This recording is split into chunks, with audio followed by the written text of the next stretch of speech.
నా పేరు స్వామి కొత్తతండ. కార్యదర్శి నగర్ 20,000 అడిగిండు. 20,000 అడిగితే నేనేం చెప్పినానంటే నాకు అంత తెలియదు సార్, నా 4 పిల్లవాళ్ళు, నా ఇల్లు ఎక్కువ కూడా లేదు కదా సార్, నేను ఎందుకు ఇవ్వాలి 20,000 నేనంటే ఇవ్వాల్సిందే తప్పదు అన్నాడు. అంటే 20,000 కాదు సార్, ఎంత ఇవ్వాలో ఖర్చు చెప్తారన్న. 15,000 ఇలే అన్నాడు. ఫస్ట్ 10,000 ఇవ్వమన్నాడు, తర్వాత 5,000 ఇవ్వన్నాడు. సరేలే సార్ అన్నాడు. అంటే మళ్ళీ వచ్చి ఇంటికి వచ్చిన తర్వాత మళ్ళీ బ్యాంకుకి పోయినా. బ్యాంకులో కూడా ఫోన్ చేసిండు, తెస్తున్నావా తీయట్లేదా అని.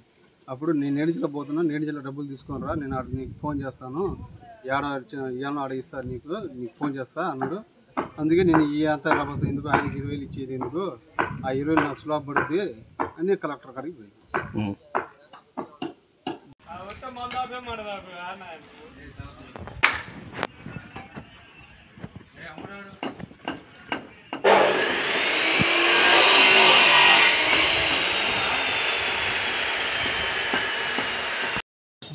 మా పేరు ప్రేమిల, మా పేరు మీద ఇల్లు వచ్చింది. జాన్పాడ్ కొత్తతండ, జాన్పాడ్ గ్రామ పంచాయతీ. అయితే ₹1,00,000 వచ్చింది bill, first bill, basement bill. దాంట్లో నుంచి 20,000 అడిగింది. నా దగ్గర లేదు, 8,000 ఉందని 8,000 ఇచ్చిన క్యాష్.